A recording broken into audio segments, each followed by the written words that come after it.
So we're looking for factors of 1 that would add up to -2, so this is going to be -1 and -1. Okay, so if you're uncomfortable with how quickly I'm factoring, you can use AC method, remember, okay? But notice I'm equal to 0.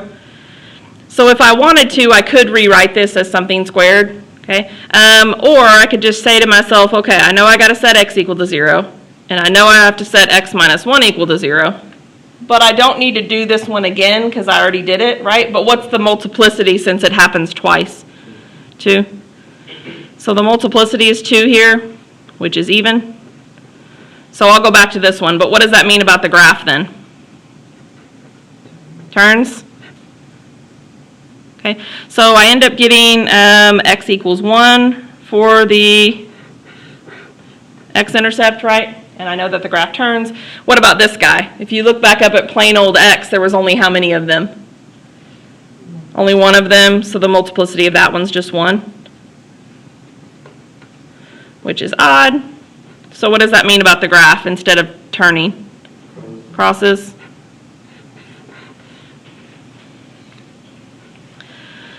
And then last step before we can get to the graphing part is, does it have symmetry or not? So I'm going to scroll back up. Okay. Notice I have a odd power and an even power together. So what's that probably mean it's going to be then? Neither. In other words, all that tells you is you don't get a break. You don't get the benefit of knowing that it's the same on the left as it is on the right. So you're going to have to figure out what the graph looks like without that little bonus. Okay, so let's graph it and let's see what we know and what we maybe still need to know. So notice, if you go back up and look at the information we know, we're not going out that far. Like, we don't have points that are very big, right? So I'm just going to go out 2 in every direction, and I'm going to leave myself some space. So let's go through and plot the points I know. I know 0, 0 is the y-intercept. I know the x-intercepts are at 0 and 1. But I also know that the graph curves up to the right and what? Down to the left, right? So what's the only thing that I'm just not 100% sure about right now? Yeah, like what's happening in between there, right? But I actually know a little something more than I'm saying, right? I know that it crosses here, and I know that it turns here. Okay? So again, I'm going to use my dotted line here. I know that it goes through, but then I know that it has to come right back down again, right? So what's the only thing I don't really know? What's my question mark? Like, how far up does it go, right? That's our only thing you need to know, okay? So we just need to ask about or figure out what point then. If we want to know what's happening between 0 and 1, what would be a really good point to pick? 1/2 or 0.5, right? So I'm going to choose 1/2. You don't always have to choose fractions. It just so happens that the 2 that we looked at had a fraction right in the middle. Okay, so if I want to know the y, I just need to find f of 1/2, or if you rather, f of 0.5, either one. Your calculator can handle either, so we're going to plug that in. So 0.5 cubed minus 2 times 0.5 squared, and then plus 0.5. Okay, so your calculator will give this to you as 0.125. So what does that tell you about how far we go up? We got 0.125. Are we going up that far? No. Very, very little, right? In fact, I'm going to show you how very little it looks like when you actually look at it on the calculator. So I don't need to go up very far at all. I'm going to make it a little bit more obvious, but I just need to make kind of a little tiny peak there. I don't even need to go up to 1. Okay, so a couple of things that I want you to kind of keep in mind when you're doing these. Okay, you didn't know what you needed to pick for additional points until you did what? Like, these aren't cookie cutter problems. You're not going to be able to do the same thing every time, okay? Because you have to graph what you know to figure out what you don't know, right? You have to graph what you do know to figure out where your gaps in your graph are, okay? And the other thing is, I know that A lot of us love the graphing calculators. I do too. They're awesome, okay? But especially in a case like this, I think they're a little bit lacking. So I want to show you what the graph of this one looks like. And if you didn't know what you were looking for, I think you'd have a hard time knowing really what the details of this graph were. So x cubed, so you don't have to enter this in. You can just kind of look up here, minus 2x squared plus x.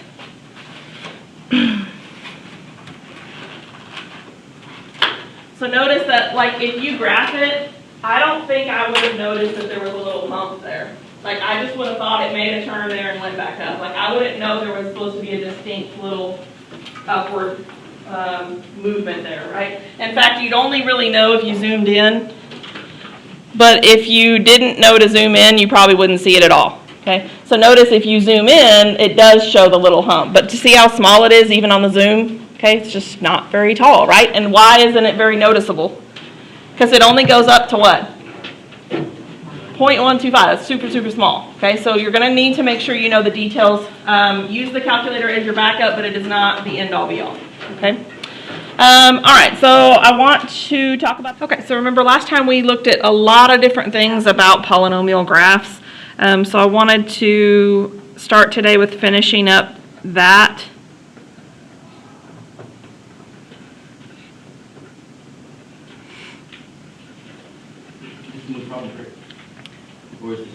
No. Yeah, did we stop with example 5 last time? Yeah. So yeah, it's a new problem.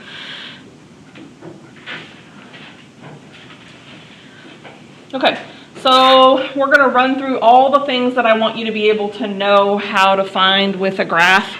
So the first thing that you have to know is kind of what the graph is going to do at the ends. Remember, end behavior means the far left and the far right. Okay, and we can tell what the end behavior is based on 4 cases. We talked about this last week, but we need the leading coefficient and we need the degree. So the leading coefficient, notice this one is different, right? Notice it's all kind of already mostly factored out for you. So I'm going to start with the degree. We have a third power something and a squared and a squared. So what would happen if you did a third power times a second power times a second power? What would be all of those powers added up? 7, right? 3 plus 2 plus 2. Okay, 3 plus 2 plus 2. You just add all the exponents. The part about that that is significant is the fact that it's odd. Okay, we want to know whether the degree is even or odd, and then we want to know whether the leading coefficient is positive or negative. Okay, so notice here, all of the numbers in front of the x's are 1. So if you were to multiply them out, which we don't want to actually have to do, it would be 1 or positive. Okay, so that means we have a graph that, this is case 1 from last week. The graph goes down to the left and up to the right. Okay, so I'm just going to remind you of your notes from last time. You just need to look at the 4 cases. Okay. All right, so let's run through the various other things. So let's find the y-intercept by setting what equal to 0? What do you always set equal to 0 to find an intercept? Well, the other variable, right? So in this case, it would be x, right? So we just need to set x equal to 0. So we get 0 cubed times 0 minus 2 squared times 0 squared minus 4. Honestly, it doesn't matter what's going on in the rest of it, because what is this 0 here going to do to everything? It's going to make it 0, right? So it would be y equals 0, or if my lab wants you to put it in point formation, then it's just 0, 0. Okay, I'm going to kind of circle the important information from each step. The third step is to find the x-intercepts. So remember, I'm going to put a star by this one. This is going to tell us the most pieces of information. To find the x-intercepts, we set y equal to 0. So try to realize that some of the work's already been done for you, so we don't want to foil this bad boy out here like it's already partially done for us. I say partially because maybe we could factor this guy right here out a little bit more, but everything else is already done for us. So how could I factor the x squared minus 4 out a bit more? This was on your competency exam. It'd be x plus 2 times x minus 2. It's a difference of 2 squares. Okay, so notice how many parts do I have here? Well, 4 counting this, right? And we do need to count this. So let's start off. So first we have x equals 0. The multiplicity here is 3 because of the cubed. So x occurs 3 times. So what does that tell us because we have an odd multiplicity? Does the graph cross or does it turn? Okay, it crosses. So there's one x-intercept. So now let's look at this guy. Okay, what would be the x-intercept here? X equals what? 3, right? If you set x minus 3 equal to 0, you'd get 3. How many times does that one occur? Like, what's the power there? 2, right? Which means it's even. And what do we know about multiplicities that are even? The x-intercept will not cross, but it'll do what instead? It'll turn, right? Cross and go through are the same thing. So crossing and turning. So if you want to say that, you can say go through here, but turns is its own thing. And then lastly, we have these two, right? This is, the first one's -2. Notice there's no power there, so what's the understood power?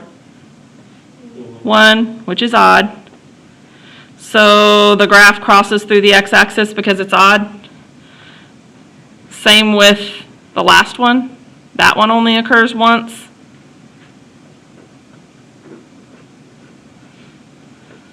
So the graph crosses there too.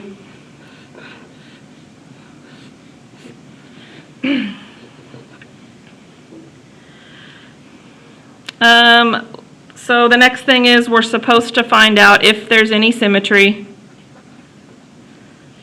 Okay, this is where you find out if it's even, odd, or neither. I'm really only mentioning this because my lab does. I'm not really that concerned with symmetry because symmetry helps you occasionally. Most of the time it's not a big thing. Okay.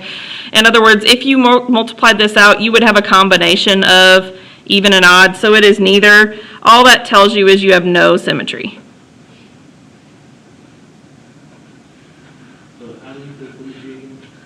If it's even, odd, or neither. Okay. So for this one, I don't want to spend the time actually working through it, but you would multiply all of these things out and you would get a combination of evens and odds. So that's why it's neither. All right, so then here is the big important step. So you're supposed to graph all the info you have and then see if we still need some things. Okay.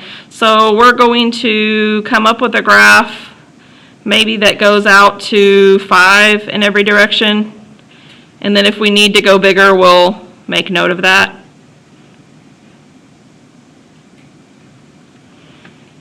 So what I want you to do is, move that up a little bit.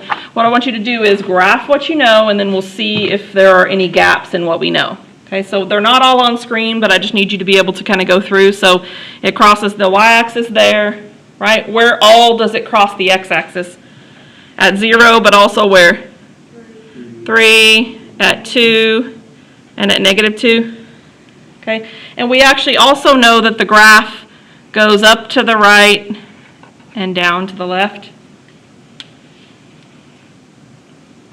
And we know something a little bit more, right? We know that it goes through here.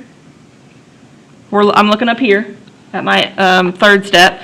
I know that it does what? Actually, at -2 it goes through, right? At 0 it does what?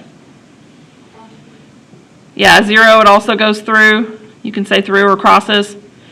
At -2 it does what? Or at 2 I mean.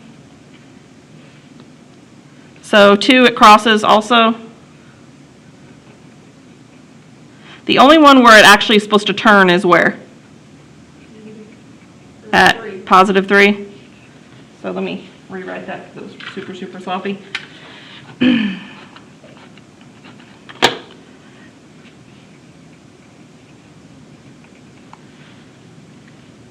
Okay, so I definitely have some additional points to pick.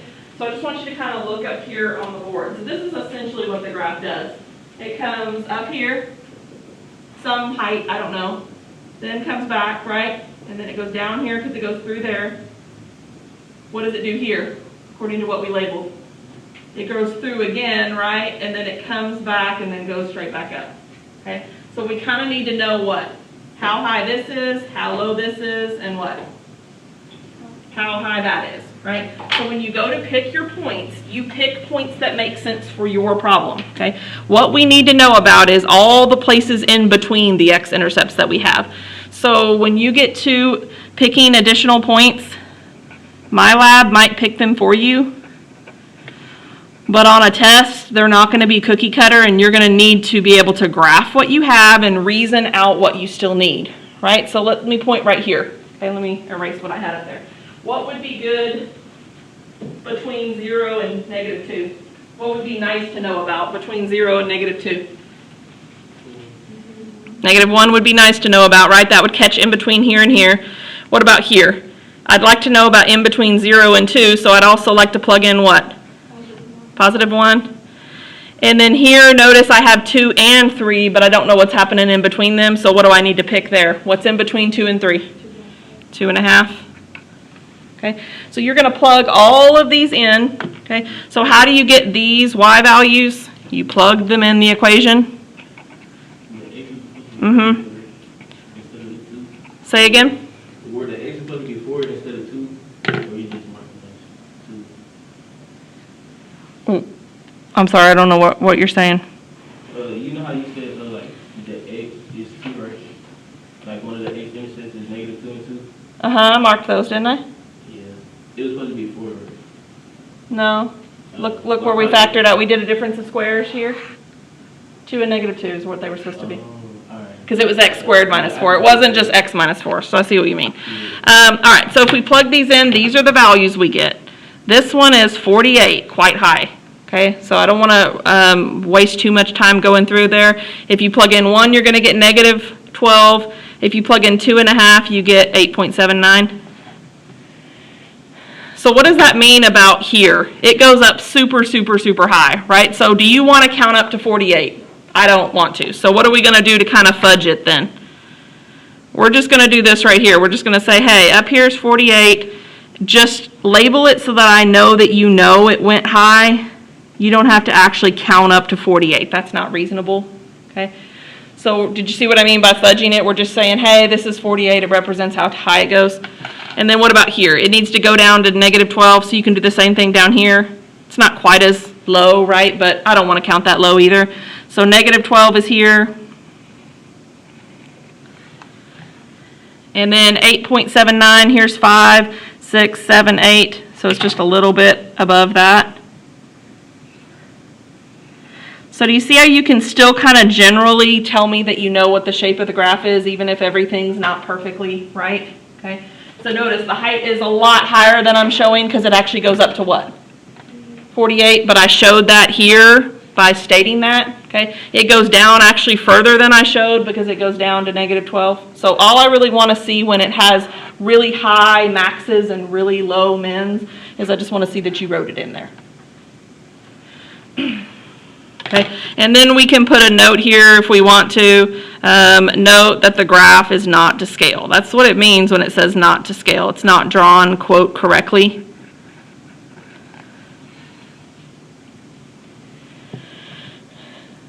Okay, so I don't want to just drive this point home, but when you do these on your homework, when you look forward to test 2, what you're going to have to be able to do is find each of these individual steps. In other words, I might say graph this equation by finding the end behavior, the y-intercept, the x-intercepts, and additional points if needed. So in other words, like, you don't have to memorize the order of these steps. I would list out what I wanted you to find, but you still have to be able to say, hey, if I need the y-intercept, how do I do that? And what's the answer? How do you find the y-intercept always? Set x equal to 0, right? How do you find the x-intercepts? You set y equal to 0. So don't focus on memorizing the steps because that's not really super important. Just focus on learning how to do each individual step. Okay, so I would give it to you in some sort of listed format. Okay, and then the last thing before we move on to something else is, how do you know which additional points to pick? You don't know that until you do what? Graph what you have and see where your gaps are, right? Like, I need to know what's happening between these 2 points, so I'm going to pick the point in between them. So there's really no cookie cutter way to do this the same way every single time. You're just going to have to graph what you have and see where your gaps are in order to know what additional points to pick. Okay? You can, yeah, I definitely would for one like this. Yeah. So for sure.